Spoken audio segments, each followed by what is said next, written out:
Fala galera, bem-vindo ao canal e página Engenheiros Empreendedores, e no vídeo de hoje nós estamos chegando na nossa quarta aula eletrônica. Na primeira aula a gente falou sobre as grandezas elétricas, como que a gente podia ter tensão elétrica por corrente contínua e por corrente alternada. Comentamos sobre os experimentos e o que levou a hoje a energia ser transmitida por corrente alternada e os eletrodomésticos por corrente contínua. Depois na segunda aula eu abri um pouco o tema e falei sobre várias dúvidas que quem está fazendo eletrônica ou eletrotécnica tem durante o seu percurso estudantil. Então, ao invés de dar uma aula com o tema propriamente dito, eu separei a aula em várias perguntas e respondi da forma mais clara para vocês. Na terceira aula a gente se introduziu na parte de eletrônica, falando sobre os semicondutores, falando como tudo começou com o experimento do triodo lá de Thomas Edison, falamos sobre o diodo, construção, funcionamento e polarização, e também sobre o transistor bipolar de junção, construção, funcionamento e polarização. Comentamos tudo isso na nossa terceira aula eletrônica. Então, se você precisa ver algum desses temas, volta lá, assiste e depois volta na aula de hoje. E o que é a aula de hoje, Lucas? Nós vamos comentar hoje sobre as leis de Ohm, sobre as leis de Kirchhoff, divisor de tensão e de corrente, e todas essas leis e fórmulas que hoje regem a parte da eletricidade e da eletrônica para a gente resolver e aprender a resolver circuitos eletrônicos ou elétricos. No nosso caso de hoje a gente vai focar bastante em corrente contínua, principalmente com resistências, porque se você parar para pensar em qualquer equipamento que você tenha, mesmo que tenha indutor e capacitor, no final ele sempre vai ter uma resistência equivalente ali dentro dele. Então é muito mais fácil a gente estudar toda essa parte de corrente contínua na forma de resolução de circuitos com resistências. Então a gente vai conseguir ver tudo isso de uma forma bem clara, bem didática, para aí sim a gente ir implementando aos poucos em outros tipos de circuito. E também depois levar lá para nossa corrente alternada e começar a resolver circuitos também em corrente alternada, que é a parte de circuitos elétricos, e em princípios elétricos a gente vê a parte de corrente contínua. Beleza, galera? Fica comigo até o final desse vídeo pra gente entender como é que funciona tudo isso e solta a vinheta.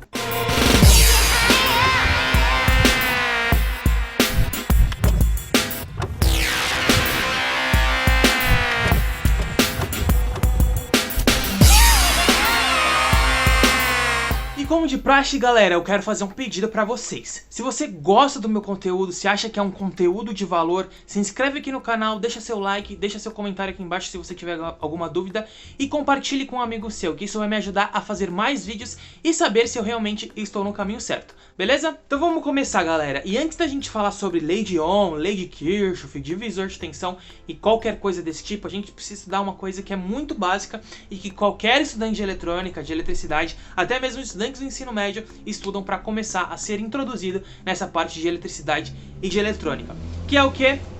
Associação de resistência ou associação de resistências. E quando a gente fala de associação de resistências, a gente tem três formas de fazer esse tipo de circuito, de fazer esse tipo de resolução. Quais são essas formas? Basicamente nós vamos ter circuitos que a gente chama de circuitos séries, outros circuitos a gente vai chamar de paralelo e outro circuito que a gente vai chamar de circuito misto, que nada mais é do que a composição de um circuito série mais um circuito paralelo. Então, basicamente, dentro desses circuitos, o que a gente vai analisar? Como é que se comportam as grandezas elétricas, resistência, corrente, tensão e também potência. A gente precisa saber como é que funciona nesses circuitos para a gente começar a resolver e identificar as características de cada um deles. E galera, antes de eu continuar, existe uma playlist aqui no canal, se chama Decifrando a Eletrônica, onde eu comento sobre o que eu vou falar aqui na aula de hoje, de uma forma talvez mais básica. São videoaulas mais curtas, mas que podem te atender legal lá. Então, se você quiser saber um pouco mais sobre o que a gente vai falar aqui nessa aula, vai lá e assiste esses vídeos curtos, que com certeza, se você quiser uma resposta rápida, você vai ter lá, beleza? E pra gente começar, eu gostaria de falar com vocês sobre o circuito série, né? Qual que é a característica de um circuito série?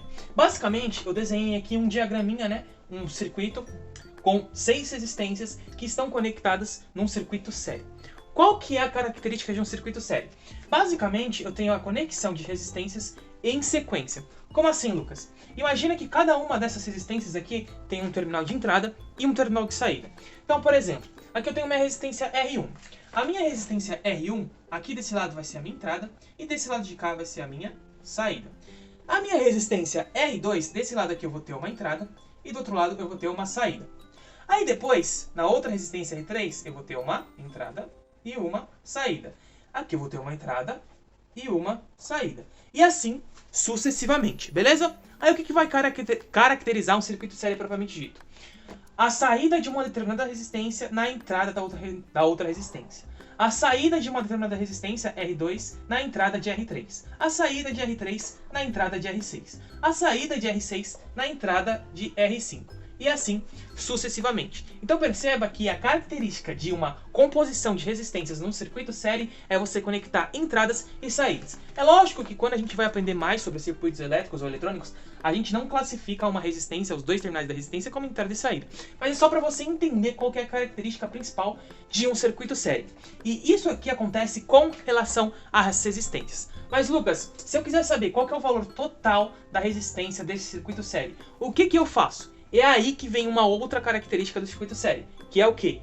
Num circuito série, entre conexões de resistências, saída, entrada, saída, entrada, saída, entrada, a gente sempre vai somar o valor de cada uma delas. Então se aqui eu tivesse uma resistência de 1 ohm, 2 ohms, 3 ohms, 4 ohms, 5 ohms e 6 ohms, basicamente o que eu ia fazer? A soma de R1 mais R2 mais R3 mais R6 mais R5 mais R4 e aí eu vou ter o meu valor total de resistência. Que nesse caso vai ser quanto? Bom, se eu somar 1 com 2, 3.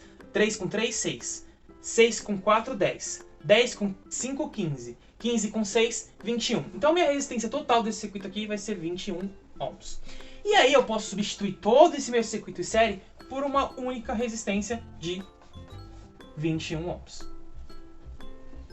E assim eu tenho uma única resistência que representa todo esse circuitinho série que eu completei aqui para vocês.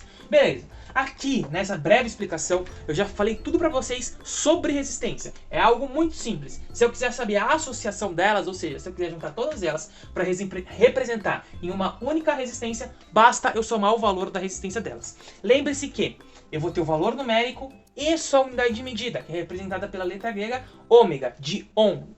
Definida, na verdade, em homenagem ao cientista George Simeon, beleza?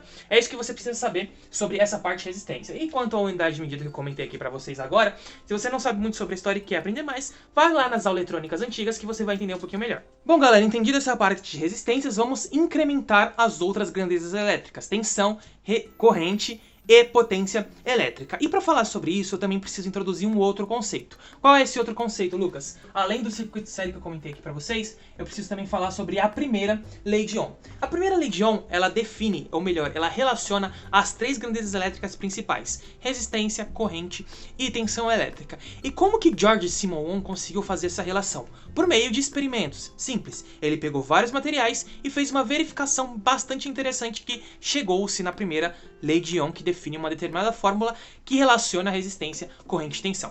E qual experimento foi esse? Basicamente, ele pegou vários tipos de materiais, aplicou uma tensão elétrica e mediu qual que era a resistência que passava por essa resistência. Então, basicamente, o que ele fez foi o seguinte: aplicar uma determinada tensão elétrica, né, uma determinada DDP, num determinado material X, certo? E aí, ele percebeu que, ao aplicar uma DDP Y no material de resistência X, fluía uma corrente Z sobre ele. Então, basicamente, tudo que ele fez foi o quê? Pegar um determinado material, né? Então, uma resistência, veio aqui, aplicou uma DDP, certo? Uma tensão, e verificou qual que era a corrente que passava por essa resistência. E aí ele fez isso várias vezes, repetiu esse procedimento várias vezes. E uma coisa que ele percebeu foi que, quando ele pegava esse valor de tensão e dividia pelo meu valor de corrente, acontecia de surgir, ou melhor, a divisão entre as duas, acontecia de surgir uma determinada C, que é o quê? Nada mais é que uma constante. Essa constante é o que a gente chama hoje de resistência elétrica. Por quê? Quando ele aplicava 20 volts aqui, por exemplo, surgia uma corrente de 1 ampere. Então ele ia lá, aplicava 20 volts aqui, certo? 20 volts. Aí surgia uma corrente de 1 ampere. Beleza, interessante. Só que depois ele ia lá e aplicava uma tensão de 40 volts, vamos supor. E na hora que ele aplicava uma tensão de 40 volts, surgia uma corrente aqui agora de 2 amperes. Então ele percebeu que existia uma proporcionalidade entre tensão e corrente elétrica, ou seja, o quanto de incremento eu colocava na minha tensão era o mesmo que acontecia de incremento na minha corrente. E aí esse valor aqui permanecia constante, certo? Por quê? 20 dividido por 1 daria 20 ohms, se a gente já soubesse o que era resistência. E 40 dividido por 2 também daria os mesmos 20 ohms. E aí ele verificou essa proporcionalidade e assim surgiu a nossa primeira lei de Ohm, que é definida por qual fórmula? Pela fórmula que fala que tensão é igual a resistência vezes corrente elétrica. Sempre lembrando que a gente consegue alterar o valor de tensão e também o valor de resistência. Mas a consequência da alteração dessas duas é o meu valor de corrente elétrica. Então, para mim manusear a corrente elétrica, eu preciso manusear outros parâmetros. Então, lembre sempre disso, de que tensão elétrica é uma causa, resistência elétrica é uma causa, é algo que eu consigo influenciar, mas a corrente elétrica eu só consigo influenciar ela diretamente. Portanto, ela é uma consequência de outras grandezas. Beleza, galera? Vocês entenderam o que é a primeira lei de Ohm? Muito simples, sem segredo nenhum. Agora, vamos implementar essa lei de Ohm no meu circuito série, certo? O que eu vou fazer aqui nesse caso? Eu vou colocar uma tensão elétrica nesse conjunto de resistências, certo? Vou aplicar uma determinada DDP nesse conjunto de resistências aqui. Então vamos lá, qual que vai ser as características desse circuito série agora para a minha tensão, que eu coloquei aqui nesse conjunto de resistências, e também para a corrente que vai surgir na hora que eu aplico essa determinada tensão.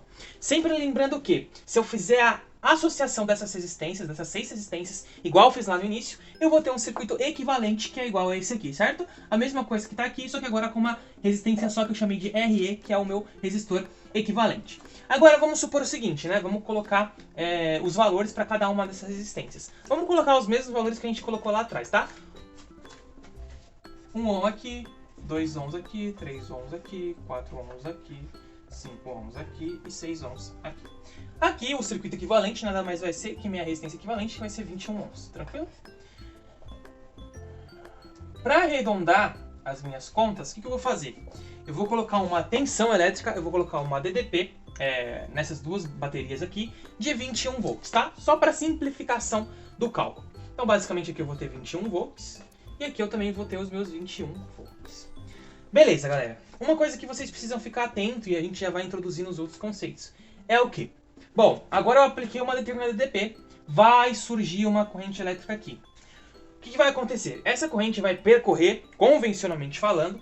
Por que eu falo sempre convencionalmente falando, galera? Porque quando a gente vai estudar quimicamente, a gente sabe que os elétrons saem do polo negativo e vão diretamente para o polo positivo. Só que nos estudos da eletrônica e também da eletricidade, a gente convenciona o sentido do elétron saindo do positivo e indo para o negativo. É uma convenção que a gente já está acostumado a estudar em vários tipos de circuito, fica mais fácil a análise. Na verdade, não é que fica mais fácil a análise, mas que antigamente acreditava-se que a corrente elétrica fluía do positivo para o negativo. Então, conforme o tempo foi passando, a gente foi acabando estudando de forma convencional, como o elétron sai do positivo e indo para o negativo. E a gente acaba estudando o caminho da corrente elétrica saindo daqui e vindo para cá. Então, basicamente, o que vai acontecer é o seguinte. Eu vou ter uma corrente elétrica que vai percorrer esse caminho aqui, certo? Indo do meu polo positivo para o meu polo negativo. Então, eu vou ter uma corrente elétrica aqui. E note que a corrente elétrica que passar em R1, em R2, em R3, em R6, em R5 e em R4 vai ser a mesma para todos eles. Por quê? Aqui eu só tenho um caminho para a corrente percorrer. Eu não tenho como ela ir para outro lugar. Então, ela vai passar em todas essas minhas resistências. Se eu quisesse saber esse valor de corrente elétrica, como que eu faria? Basicamente, eu faria a associação de resistências que eu falei para vocês, que nada mais é do que R1 mais R2 mais R3 mais R3 mais R6 mais R5 mais R4. E aí eu vou chegar na minha resistência equivalente. Então o meu RE nada mais é do que a soma de R1 mais R2 e assim sucessivamente, certo? E aí eu vou chegar nos meus 21 ohms. E aí basta, como eu já sei a tensão, a DDP aplicada aqui 21 volts, basta eu usar a fórmula da primeira lei de Ohm, que vai definir que tensão é igual a resistência vezes corrente. E aí eu simplesmente vou fazer a adequação aqui da fórmula para mim achar minha corrente, que nada mais é do que minha tensão dividido pelo meu valor de resistência. Nesse caso aqui, para efeito de cálculo, né, como eu facilitei, eu vou ter 21 volts dividido por 21 ohms, certo? Vou chegar num valor de 1 ampere para minha corrente elétrica. Então eu vou ter 1 ampere percorrendo por R1, por R2, por R3, por R6, por R5, por R4 e assim sucessivamente. Basicamente é assim que eu consigo trabalhar as minhas grandezas elétricas dentro do meu circuito série. Observe o seguinte, que a corrente elétrica vai ser a mesma para todas as resistências. Porém, a tensão elétrica não vai ser a mesma em cada uma dessas resistências. Por quê? A tensão elétrica vai depender da corrente que está fluindo por essa resistência e o meu próprio valor de resistência, como é definido a minha primeira lei de Ohm. Então, em cada uma dessas resistências, eu vou ter o que a gente chama de queda de tensão. que é o quanto da tensão da bateria eu tenho em cada uma dessas resistências. E aí a gente pode introduzir outro conceito interessante. E qual que é esse conceito, galera? É o conceito da lei de Kirchhoff, da primeira lei de Kirchhoff, ou também, como é chamado comumente, como lei das tensões de Kirchhoff. Primeira lei de Kirchhoff ou lei das tensões de Kirchhoff, que define o quê? Que a soma da queda de tensão de cada uma dessas resistências aqui é igual à minha tensão elétrica total da fonte. Então, basicamente, o que é a lei de Kirchhoff? A primeira lei de Kirchhoff é que a soma da queda de tensão em cada uma dessas resistências, VR1, VR2, VR3 e assim sucessivamente, vai ser igual à minha DDP aplicada pela minha fonte. Muito simples, não tem segredo nenhum.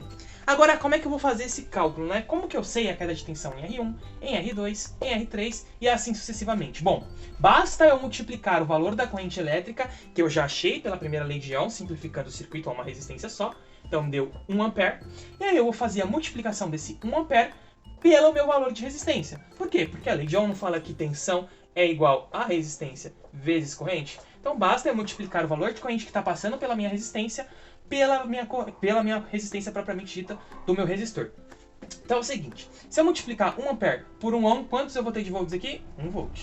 Se eu multiplicar 1 ampere por 2 ohms, 2 volts. Se eu multiplicar 1 ampere por 3 ohms, 3 volts. Se eu multiplicar 1 ampere por 4, 1 ampere por 5, 1 ampere por 6, vou ter 4 volts, 5 volts e 6 volts sucessivamente. Se eu somar 1 mais 2, mais 3, mais 4, mais 5, mais 6, eu vou ter os mesmos 21 volts da minha fonte. Muito simples, sem segredo nenhum, bem simples essa primeira lei de Kirchhoff. Uma coisa interessante e importante da gente se destacar é o quê? Que quando a gente vai analisar isso e a gente quer saber a queda de tensão em cada um desses resistores, a efeito de denominação, né, de escrita, a gente coloca que a queda de tensão em cada um desses resistores vai contrário à minha corrente elétrica, tá? E isso aqui é a minha DDP ou a minha VR1, certo? Simples, é só uma setinha dessa fórmula que a gente está vendo, ao contrário do que a corrente elétrica está indo. Bem simples, também não tem segredo nenhum. E por que essa setinha aqui, galera, ela é contrário ao meu sentido de corrente? Bom, quando você for usar o multímetro para medir qual que é a tensão elétrica que está em cima desse resistor, você vai colocar a ponteira de prova do seu multímetro positiva aqui, porque a queda de tensão nesse resistor vai estar nessa determinada configuração aqui, com potencial maior aqui e um potencial menor aqui. E até faz sentido, né? Se eu tenho 21 volts e eu vou ter uma queda de tensão aqui, significa que nesse ponto aqui, certo? Nesse ponto aqui, a minha tensão elétrica vai ser menor do que nesse ponto aqui. Então aqui eu vou ter um potencial maior, aqui eu vou ter um potencial menor. Beleza? Muito simples, não tem segredo nenhum. Agora vamos para o nosso segundo circuito. O que é o nosso segundo circuito? É o circuito paralelo. Então primeiro vamos ver com relação às resistências, né? Como que a gente faz a associação dessas resistências quando elas estão em paralelo? Qual que é a característica para elas estarem em paralelo? Bom, basicamente essa daqui é a nossa ligação, certo? E aí o que eu vou ter de diferente lá do meu circuito sério? Bom, eu sei que aqui, se a gente for colocar de novo entrada e saída das resistências, né? Eu sei que aqui eu tenho a minha entrada de R1 e minha saída de R1. Aqui eu tenho minha entrada de R2, minha saída de R2. E aqui eu tenho minha entrada de R3 e minha saída de R3. Agora perceba que a diferença é que aqui eu conecto entrada com entrada, e embaixo eu conecto saída com saída. Diferentemente lá do meu circuito série, que eu conectava entrada com saída, entrada com saída, entrada com saída e assim sucessivamente. Aqui no nosso caso, por circuito em paralelo, eu vou ter entrada com entrada, com entrada com entrada, saída com saída com saída com saída, aí assim e assim sucessivamente. Então agora, beleza, isso você já entendeu, já sabe qual que é a característica de ligação de um circuito série e a característica de um circuito paralelo. Só que agora eu preciso fazer a associação dessas resistências para saber como que eu chego a essa mesma configuração, só que agora com uma resistência só, que eu vou chamar de novo de R equivalente. Bom, uma coisa que é importante, tá? Lá no meu circuito série, eu somava cada uma daquelas resistências. Em paralelo, isso não vai acontecer. Por quê? Lembre-se que a corrente elétrica, quando ela vai fluir, ela sempre vai ir pelo caminho mais fácil. Ou seja, os elétrons sempre vão procurar o caminho mais fácil para ele percorrer. Obviamente, né, se tem alguém resistindo à passagem dele, ele vai ir para o lugar que resiste a essa passagem dele de uma forma mais fraca. Então a gente precisa saber como que eu posso fazer a associação desses resistores. E para você entender legal, você teria que fazer um experimento e entender como é que funciona tudo isso. Porque imagina que a minha R3 seja uma resistência maior do que R2 e também que a resistência R2 seja uma resistência maior do que a minha R1. A gente sabe que o maior valor de corrente naturalmente vai passar por R1, vai passar um tantinho por R2 e um tantinho ainda menor por R3. Então o que isso significa? Que provavelmente a minha resistência equivalente vai ser menor do que a minha menor resistência. Então o que eu posso dizer? Se imagina que eu tenho a seguinte configuração, né? Que eu tenha R1 menor do que R2, menor do que R3. A minha RE vai ser ainda menor do que todas essas resistências aqui. Porque na hora que você for fazer os cálculos aqui, o maior valor de corrente vai passar pela minha resistência R1 e os menores valores por R2 e R3. Então, experimentalmente falando, verificou-se que na hora que você faz a associação dessas resistências para uma resistência equivalente, ela vai ser menor do que a menor resistência que eu já tenho aqui nesse circuito. E por isso eu coloquei RE menor que R1, menor que R2 e menor do que R3. E como que vai ser essa associação, né? Como é que vai ser esse cálculo? Bom, vai acontecer da seguinte forma. Aqui eu vou ter uma resistência R1 de 1 ohm, aqui uma resistência 2 de 2 ohms e R3 de 3 ohms. Existem duas formas de você fazer isso. Se você quiser usar um monte de resistências num cálculo só, qual que vai ser a fórmula que você vai utilizar? A resistência equivalente vai ser igual a 1 dividido por 1 sobre R1 mais 1, escrevi errado aqui, 1 sobre R2 mais 1 sobre R3. Confuso? Talvez um pouco, não é uma fórmula muito usual que a gente usa aí no cotidiano, certo? Pela dificuldade que você encontra. A minha calculadora científica, por exemplo, eu consigo montar essa configuração e aí é só eu substituir os valores que vai funcionar de uma forma bastante interessante. Mas se eu fosse ter que fazer à mão, eu teria que substituir 1 aqui, 2 aqui, 3 aqui, somar eles, inverter a fração e aí fazer o cálculo certinho. Mas existe outro macete que você pode utilizar também para fazer a resistência equivalente desse circuito paralelo aqui. Porém, ele não vai ser completo como esse aqui. Nesse caso aqui, eu poderia colocar quantas resistências eu quisesse. No outro método que eu vou mostrar para vocês, só é possível fazer de duas em duas. Então você teria que fazer a resistência equivalente entre R1 e R2, e a resistência equivalente que vai surgir de R1 com R2, você faria com o R3 depois o paralelo. E como é que isso vai funcionar? Basicamente, por um manuseamento de equações, você chega na seguinte fórmula, né? Você chega aqui, R1, certo? Vou fazer o paralelo entre R1 e R2. É igual a R1 vezes R2 dividido por R1 mais R2. Então, basta basicamente multiplicar 2 vezes 1 e dividir por 2 mais 1. E isso vai me dar um valor total de resistência de 2/3 de ohm. Beleza, pessoal? Tranquilo? É basicamente essa formulazinha aqui que você pode utilizar. Bem simples. Aí, se eu quiser saber a resistência equivalente total desse circuito aqui, eu pegaria esse valor que eu achei de R12 e faria o paralelo com R3. Quer ver como que vai ficar isso? E aí eu escrevi o R12 aqui em cima, 2/3 de ohm, certo, galera? E vou fazer a mesma coisa que eu fiz no passo anterior, agora com o meu R3. Então, o meu R equivalente vai ser o meu R12 multiplicado por meu R3, dividido pelo meu R12 mais R3. Então, basicamente, aqui eu vou ter que é o seguinte, meu R equivalente vai ser 2/3 vezes 3. Aqui em cima, como eu tenho uma multiplicação, eu corto 3 com 3, sobra meu 2 aqui em cima, como você está vendo. Dividido por 2/3 mais 3 sobre 1, que é uma soma de frações. Vou colocar o mínimo múltiplo comum aqui embaixo, que no meu caso é 3, que nada mais é do que o produto entre os dois denominadores. E aí eu vou fazer aquela velha regrinha. 3 dividido por 3, 1. Multiplicado pelo número 2, vai dar 2 aqui em cima. 3 dividido pelo meu número 1, 3. Multiplicado por 3, 9. Então, basicamente, 2 mais 9 aqui eu vou ter 11/3. Então, eu vou ficar 2 dividido por 11/3. E aí, basicamente, lembre-se sempre que eu posso inverter a fração aqui, certo? Levar meu 3 lá para cima, multiplicando. Então, eu vou ficar com 2 vezes 3 dividido por 11. E aí, a minha resistência equivalente nada mais vai ser do que 6 dividido por 11 ohms. E perceba uma coisa, que 6 dividido por 11 vai dar quase 0,5 ohms, que é menor do que a minha menor resistência aqui, que é de 1 ohm, como a gente verificou lá no passado. E é basicamente assim que a gente faz a associação de resistências. Se eu quisesse fazer o mesmo cálculo para a gente confirmar com aquela fórmula, olha o que vai acontecer. Utilizando aquela fórmula, aquela primeira fórmula que eu tinha passado para vocês, né? Eu vou ter que a minha resistência equivalente vai ser 1 dividido por 1 mais 1 da primeira resistência, que é o R1 aqui embaixo, mais 1 dividido por 2, que é o meu R2 aqui embaixo, mais 1 dividido por 3, que é o meu R3 aqui embaixo. E aí, fazendo esse cálculo, o que eu vou ter? Vou colocar 1 aqui em cima novamente, vou fazer o mínimo múltiplo comum entre esses 3, que nada mais é do que a multiplicação deles mesmos, né? 3 vezes 2 vezes 1. Então, vou colocar o mínimo múltiplo comum como 6 aqui embaixo, certo? 6 dividido por 1 multiplicado por 1, 6. 6 dividido por 2 multiplicado por 1, 3. 6 dividido por 3 multiplicado por 1, 2. 6 mais 3 mais 2 eu vou ter 11. Então, eu vou ter 1 dividido por 11 sextos.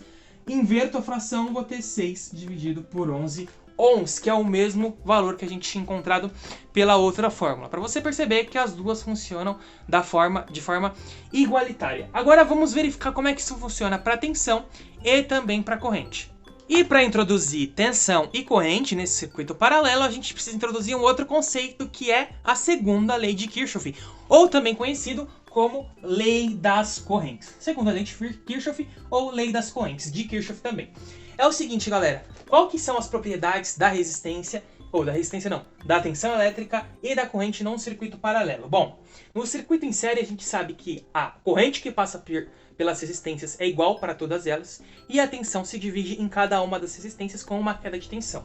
No circuito paralelo acontece o contrário. As resistências se dividem em cada uma das resistências e a tensão elétrica é igual para todo mundo. Porque olha, presta atenção no seguinte: se entre esses dois pontos eu tenho uma determinada diferença de potencial, eu vou ter essa mesma diferença de potencial para infinitas resistências em paralelo aqui. Porque aqui eu tenho simplesmente um fio, não vou ter queda de tensão nenhuma. Então aqui eu vou ter a mesma tensão da fonte, aqui eu vou ter a mesma tensão da fonte, aqui eu vou ter a mesma tensão da fonte. Só que perceba que agora são vários caminhos diferentes. Ou seja, eu vou ter uma corrente elétrica que vai fluir por esse caminho aqui, certo? Vou ter uma corrente elétrica que vai fluir por esse caminho aqui. E vou ter uma corrente elétrica que vai fluir por esse caminho aqui. Tranquilo? Aqui eu vou ter uma I1, aqui eu vou ter uma I2 e aqui eu vou ter uma I3. E no caso aqui eu vou ter uma I total, certo? Que é a que passa para todos os circuitos e depois vai se dividindo. E na volta também vou ter essa mesma I total. Beleza? Tranquilo? Bem simples, não tem segredo nenhum. Sei que a corrente se divide e que a tensão é a mesma. E agora, justamente por isso que minha segunda lei de Kirchhoff é a lei das correntes, que diz o quê? Que a soma de cada uma dessas correntes, I1, I2 e I3, é igual à minha corrente total que fui pelo circuito. Então, se eu fizesse a associação de resistências aqui e quisesse descobrir minha I total, eu ia, obviamente, descobrir minha I total, e aí essa I total ia ser dividida por cada uma dessas minhas resistências. Muito simples, também não tem segredo nenhum. Ok, o que a gente pode dizer agora? Que matematicamente a gente pode escrever essa segunda lei de Kirchhoff como a I total igual a I1 mais I2 mais I3. Beleza, galera? Tranquilo, bem simples. Vamos lá. Eu sei que cada uma dessas resistências aqui que a gente está vendo no quadro vai ter uma determinada tensão, que no nosso caso, como é um circuito paralelo, vai ser a mesma tensão da fonte e que minha corrente vai ter que se dividir. Então, novamente, vamos observar o seguinte. Vamos colocar valores para essas resistências da mesma forma que a gente fez nos outros cálculos. Então, 2 ohms, 3 ohms aqui, beleza? Se eu fizer a associação de resistências, eu vou chegar naquele mesmo valor que a gente viu anteriormente para a associação de resistências em paralelo, que deu quanto? Minha resistência equivalente deu nada mais, nada menos do que 6 sobre 11 ohms, beleza? Então eu sei que se eu quisesse resumir todo esse circuito, eu apagaria isso aqui, certo? Desenharia uma única resistência e aí fazia o cálculo pela minha primeira lei de Ohm, certo? Então, qual que vai ser a minha corrente total desse circuito? Nada mais é do que I, certo? Igual a tensão da minha fonte, dividido por 6 sobre 11. Tranquilo, galera? Agora, olha o que eu vou fazer aqui para ficar mais fácil da gente fazer o cálculo. Eu vou pegar essa mesma tensão da fonte e vou falar que ela é igual à minha resistência total. Então, minha tensão aqui da fonte é 6 sobre 11 volts. 6 sobre 11 volts. E aí, se eu dividir, obviamente, 6 sobre 11 volts por 6 sobre 11 ohms, eu vou ter uma corrente elétrica aqui de 1 amperes. Só para facilitar o nosso cálculo, beleza, galera? Bem simples de descobrir qual que é a minha I total que percorre essa parte aqui do circuito e também essa parte aqui do circuito. Agora, se eu quisesse descobrir qual que é cada uma dessas correntes aqui, também seria muito simples. Basta eu pegar essa minha corrente total e multiplicar pela minha resistência. Então aqui eu vou ter nada mais, nada menos do que o quê? certo? Vou pegar a minha tensão, certo? Agora, e dividir pela minha resistência, certo?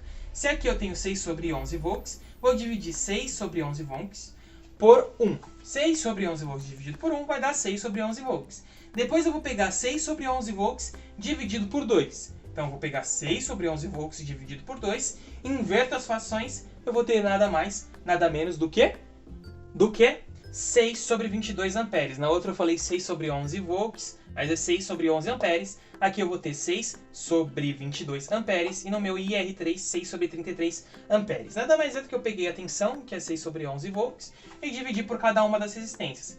Dividir por 1, dividir por 2 e dividir por 3. E aí, fazendo essa divisão, multiplicando por fração, eu vou ter 6 sobre 11 amperes, 6 sobre 22 amperes, 6 sobre 33 amperes. Perceba que pela minha resistência menor, eu passo mais corrente, certo? Porque esse valor de fração aqui é maior do que os valores que a gente tem nas outras frações. Perceba isso, analise isso bem. Agora, se você somar 6 sobre 11, 6 sobre 22 e 6 sobre 33, você vai ter nada mais, nada menos do que 1 ampere de corrente total. E é assim que a gente trabalha com o circuito paralelo e com a minha segunda lei de Kirchhoff. Lembre-se sempre que, se a gente fosse colocar aquela de tensão aqui nos resistores, seria uma setinha, que a minha caneta agora já está falhando, mas seria nada mais do que uma setinha apontando pelo lado contrário da minha corrente que está fluindo no circuito. Então, basicamente, a gente já conseguiu ver bastante coisa dentro dessa aula. Uma coisa que é importante a gente citar ainda, sobre circuito misto também, e também sobre as potências. No caso das potências, tanto no meu circuito série quanto no meu circuito paralelo, elas sempre vão se somar. Por quê? Imagina o seguinte, aqui eu tenho uma resistência, 2, 3 resistências. Essa resistência vai consumir um determinado valor de potência, que eu não sei se eu falei nas outras aulas eletrônicas, acredito que eu falei, sim, expliquei como é que funcionava tudo bonitinho, que potência elétrica nada mais é do que tensão vezes corrente. Então eu vou ter uma determinada potência aqui, uma determinada potência aqui, uma determinada potência aqui. E como potência nada mais é do que um consumo, cada uma dessas resistências vai estar consumindo algo e eu vou somar esse consumo para ter um consumo total. E no meu circuito em série vai acontecer da mesma forma. Eu sempre vou somar as potências. No nosso caso aqui, para circuito série e circuito paralelo, e circuito misto e qualquer outro circuito, as potências sempre vão se somar em cada um desses elementos resistivos. Então você precisa ter isso na sua mente para não esquecer mais. Mas para você não ficar com raiva de mim, não falar que eu não expliquei direito, vou fazer um exemplo simples aqui para te mostrar com relação às potências, beleza? Tranquilo, fica calmo, vai dar tudo certo. É o seguinte, galera. Bom, aqui eu fiz um circuitinho série circuitinho paralelo bem simples, tá? E aqui eu fiz um circuitinho série bem simples também pra gente verificar a potência nas minhas duas ocasiões. Então o que acontece é o seguinte. Uma coisa que eu não falei sobre o circuito paralelo também, e que também é bastante útil pra gente, é que é o seguinte. Quando você tem um paralelo entre duas resistências iguais, exatamente de mesmo valor, você pode simplificar todos os cálculos. Como, Lucas? Pegando o valor de uma única resistência e dividido pela quantidade de resistências que você tem. Então, nesse caso aqui, eu tenho duas resistências iguais de 2 ohms. Eu pego o valor numérico, que representa a resistência delas, que no caso é os 2 ohms, e divido pela quantidade de resistências de 2 ohms que eu tenho aqui, que no meu caso também é 2. Então eu vou dividir 2 por 2, minha resistência equivalente desse circuito paralelo aqui, nada mais e nada menos do que vai ser uma resistência de 1 ohm. Por quê? Estou dividindo 2 por 2. 2 dividido por 2, 1. Se eu tivesse várias resistências aqui, eu pegaria o valor numérico de uma só e dividiria pelo valor de todas as resistências que eu tivesse aqui. Tranquilo também, sem segredo nenhum. Então aqui eu tenho um circuito paralelo, sei que aqui eu vou ter 2 volts, aqui 2 volts, porque sempre vai ser a mesma tensão da fonte nessas duas resistências. Se eu quiser saber a corrente total aqui, eu faço o paralelo das duas, que agora eu já sei pela minha simplificação dos cálculos, que é 1, e aí a minha corrente total que percorre esse circuito vai ser 1 ampere, certo?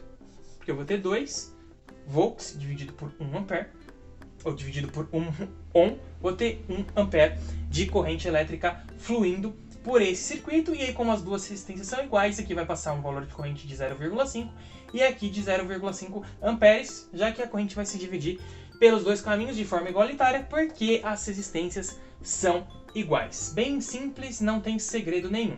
E aí a potência consumida pelo meu R1, então o meu P... essa caneta aqui já está indo pro brejo. PR1, que vai ser a tensão em VR1, que é 2 volts, certo? Multiplicado pela corrente que passa nele, que é 0,5 amperes, certo? E 1, vou chamar de 1.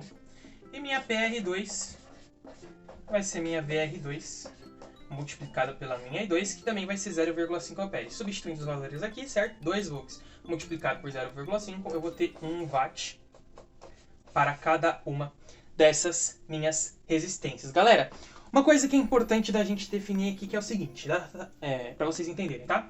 Bom, eu sei que a minha soma total, minha potência total aqui, considerando os dois equipamentos, vai ser 2 watts, porque é simplesmente uma soma de potências. Se eu vim aqui para esse caso, vou ter uma soma de resistência, certo? Que vai dar 4 ohms, 4 dividido por 1, aqui também vou ter uma corrente de 1 ampere circulando. E aí, eu vou ter uma potência aqui, nesse caso aqui, de P vezes a corrente, que agora é diferente desse circuito aqui, certo? Que vai ser 2 volts multiplicado por 1, aqui eu vou ter 2 watts, aqui eu também vou ter 2 watts. Minha potência total do circuito em série nada mais é do que 4 watts. Então, dobrei o valor da minha potência com relação a paralelo, porque agora a minha corrente que percorre por essas resistências é simplesmente igual, e aí o valor com certeza vai dar dobrado. Beleza, galera? Tranquilo de entender. Só que eu quero que você entenda uma coisa importante, quimicamente não, fisicamente falando, com relação à potência. Quando a gente trabalha em corrente contínua, que é o que a gente está fazendo aqui, minha potência a gente sempre vai usar watts. Porém, quando a gente vai lá para a corrente alternada, alguns aparelhos nem sempre vão ser resistivos. E eles não sendo resistivos, não necessariamente a potência total que ele está realizando, o trabalho total que ele está realizando, vai ser consumido em potência ativa, a potência que realmente está fazendo o trabalho. E aí nem sempre a gente pode chamar essa potência de watts. E aí a gente vai ver outras nomenclaturas para essas potências que vão ser divididas em outras classes. Então fica atento com isso. Se você nunca viu, eu vou fazer uma aula depois falando sobre isso. Se você não tiver paciência que esperar a minha aula, assiste em algum outro vídeo aqui no YouTube falando sobre potências em corrente alternada, que você vai ter a tendência de entender melhor. Mas existe uma especificação teórica com relação à potência que eu quero mostrar para vocês fisicamente falando. Que é o que, Lucas? Bom, basicamente a definição de potência nada mais é do que uma quantidade de trabalho realizado num determinado intervalo de tempo. Para nossa ocasião, como a gente está trabalhando com efeitos elétricos, essa potência nada mais é do que o quê? A minha tensão elétrica multiplicado pela minha corrente. Que nada mais é do que o quê? A minha carga dividida por uma variação de tempo. Por que existe isso aqui, Lucas? Por que chegou nessa fórmula P igual V vezes I? Bom, a gente sabe que a definição de corrente elétrica, quer dizer, você talvez ainda não saiba, é o quê? Se a gente tem lá uma determinada bateria conectado a uma determinada resistência, o que vai acontecer quando eu ligar essa bateria à minha resistência? Vai surgir um fluxo de elétrons aqui, convencionalmente falando, que vai passar por essa resistência, certo? Para eles saírem daqui e chegar no outro polo, convencionalmente falando novamente, vai determinar um determinado tempo. E nada mais é do que a minha carga, certo? Que é o meu elétron, propriamente dito, dividido por esse tempo que ele está levando para chegar lá do outro lado. E por isso que eu posso falar que potência elétrica nada mais é do que isso aqui, certo? A quantidade de carga numa variação de tempo, multiplicado pela minha tensão elétrica. E aí a gente chega na nossa formulazinha P igual a V vezes I, que para o nosso caso em corrente contínua, a gente sempre vai usar watts. Ou se a gente quiser também, não tem problema nenhum, a gente pode usar a unidade de medida de tensão elétrica e de corrente elétrica e escrever como volt-amperes. Mas comumente a gente escreve watts, porque lá na corrente alternada a gente vai ver que a potência em corrente contínua é diferente da potência em corrente alternada, então você tem que ficar atento com isso. Então sempre que estiver trabalhando ali com corrente contínua, procure usar a letrinha grega ali, a letrinha grega não, procure usar o W ali como watt, que daí não vai ter confusão nenhuma. Bom, vamos entrar agora no nosso circuito misto, que nada mais é do que uma junção entre o circuito série e o circuito paralelo. E Lucas, o que é o circuito misto? Bom, a gente tem aqui como que a gente resolve nesse circuito misto, né? Olha, aqui perceba o seguinte, eu vou ter as duas formas de ligação, certo? E o que você vai precisar ficar atento? Sempre que você for resolver uma associação de resistências, um determinado circuito extenso, que tem vários trechos em paralelo, em série, você sempre começa pelo extremo da fonte. Ou seja, começa sempre pelo lugar mais longe da fonte. Imagina que tivesse vários resistores, você ia lá no mais extremo da fonte e começava a resolver essas resistências, ia redesenhando para enxergar tudo certinho. Agora, eu quero que você observe uma coisa. Aqui a gente tem uma resistência R1, R2, R3 e R4. O que eu vou fazer aqui nesse caso? Perceba que a minha resistência R3 não está em série com a minha resistência R1 e R2. Por que não, Lucas? Porque uma coisa que você pode e vai te ajudar a resolver circuitos é analisar o seguinte. Num circuito paralelo, a tensão nas resistências vai ser igual. Por exemplo, essa resistência R3 e R4, elas vão ter a mesma tensão porque elas estão conectadas em paralelo. Então eu posso afirmar que R3 está em paralelo com R4. Para um circuito série, para você saber que algo está em série, você analisa a corrente ao invés da tensão. Por quê? Aqui a gente sabe que a corrente que vai fluir por R1 não vai ser igual à corrente que vai fluir por R3, nem por R4.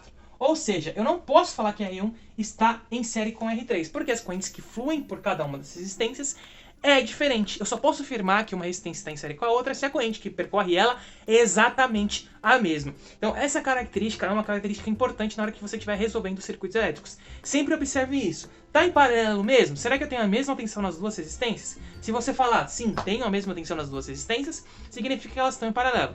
Se estiver em série, a corrente é a mesma. Se a corrente for a mesma, aí você sabe que as resistências estão em série. Então, nesse caso aqui, se eu fosse resolver esse circuito misto, eu teria que fazer o paralelo de R3 com R4. A gente coloca normalmente, designa quando a gente vai fazer o paralelo entre duas resistências, não quer colocar valores, R3, dois tracinhos, paralelo, R4. E aí, na hora que eu faço o R3 paralelo com R4, o que vai acontecer? Vai me sobrar só uma resistência do paralelo dessas duas, correto? Então vai excluir uma resistência aqui do circuito. E aí eu vou sobrar essa minha resistência aqui em paralelo, né? R3 com R4, que eu vou chamar R de 3. Agora sim, depois que eu fiz a associação dessas daqui, vai me sobrar somente um circuito em série, onde eu só tenho um caminho para minha corrente percorrer. E aí eu posso somar R1 com R3, 4 com R2. Basicamente é isso que você precisa saber do circuito misto, bem simples, não tem segredo nenhum. E aqui no nosso caso eu trabalhei genericamente sem valores, mas se você quisesse colocar valores aqui, você fazia as mesmas contas que a gente fez anteriormente, com série e paralelo, e colocava no circuito tranquilamente, que ia funcionar muito bem. Ainda dentro desse conceito aqui, a gente precisa definir outras duas coisas que são importantes pra gente, tá? Não é nada demais, mas é importante na hora de você estiver resolvendo circuitos, e vários livros, várias literaturas designam assim na hora que eles estão analisando circuitos elétricos. Então aqui eu tenho o meu R3 e aqui é o meu R4. Sempre que eu fizer uma conexão entre dois elementos, dois dispositivos, dois componentes, eu vou ter um nó. Então se eu conectar o polo positivo da minha bateria com o meu R1, eu vou ter um nó, que é a conexão entre R1 e a bateria. Se eu quiser conectar R1 com R3 e R4, eu vou ter um nó que vai conectar o meu terminal da resistência a R3 e R4. E aqui também eu vou ter um outro nó. Bom, basicamente essa é a definição de nó. Aqui eu também vou ter um outro nó. Então nesse circuito aqui eu tenho 4 nós. Então, beleza, você já sabe que isso aqui é um nó. Outra coisa, outro conceito importante. Dentro de cada um desses nós, eu vou ter alguns ramos. Ramos é onde uma corrente única flui num determinado sentido por um determinado dispositivo. Então, entre dois nós, eu vou ter um determinado ramo. Então, esse ramo aqui, que eu posso chamar aqui de ramo AB, eu vou ter uma resistência R1. Então, o meu ramo, quando eu falar de ramo, num determinado circuito no ramo de R1, significa que está entre os nós A e o nó B. Então, isso aqui, entre A e B, eu vou ter um que a gente chama de ramo. Tranquilo? E o outro conceito, e não menos importante, vai ser o conceito de malha. O conceito de malha é quando você tem um circuito série fechado. Então, nesse caso aqui, eu vou ter uma corrente circulando nesse sentido, certo? E a corrente nesse sentido, circulando nesse sentido, vai me dar o conceito de malha. Então, aqui em 1, eu vou ter uma malha 1, certo? Acho que talvez nem tá dando mais para vocês enxergar, porque a caneta tá falhando. Mas aqui eu vou ter uma malha 1. E aqui, nesse outro caso, eu vou ter uma outra corrente circulando, certo? Que eu vou chamar de I2, certo? E essa minha I2 vai estar na minha malha 2. Então, o conceito de nó, ramo e malha é bem simples. Na conexão entre dois elementos eu vou ter um nó, entre dois nós eu vou ter um ramo, e um circuito fechado em série eu vou ter uma malha. Então, basicamente, é esses conceitos que você precisa saber e ficar bem consciente aí para na hora de você analisar circuitos elétricos e também resolver os seus exercícios aí da faculdade, do curso técnico e das coisas que você estiver fazendo aí com relação ao seu estudo sobre eletricidade. Bom, galera, para esse vídeo não ficar mais extenso, vamos separar, vamos dividir essa aula eletrônica 4 em duas partes. Na próxima parte eu falo sobre a segunda lei de Ohm, que também é importantíssima, e faço a dedução do divisor de tensão e divisor de corrente com vocês, que são duas fórmulas que a gente usa comumente na hora de resolver circuitos elétricos, princípios de circuitos elétricos e etc. E ajuda bastante a gente simplificar alguns cálculos. Então lá no divisor de tensão, às vezes, a gente não precisa da corrente para achar um determinado valor, e no divisor de corrente a gente não precisa da tensão para achar um determinado valor. É que nem lá na física, na equação de Torricelli, que você não precisa do tempo para achar, por exemplo, a velocidade ou o espaço. Então, basicamente, a gente vai ter a mesma ideia e eu vou mostrar isso para vocês. E a segunda lei de Ohm é importantíssima na parte de transmissão de energia elétrica, e vocês vão entender isso melhor na nossa próxima aula. Bom, galera, se você gostou desse vídeo, não se esquece de se inscrever no canal, deixar o seu like, compartilhar com um amigo seu que também vai gostar dessa aula e fazer o seu comentário aqui embaixo se você ficou com alguma dúvida. Beleza, galera? Muito obrigado e até o nosso próximo vídeo.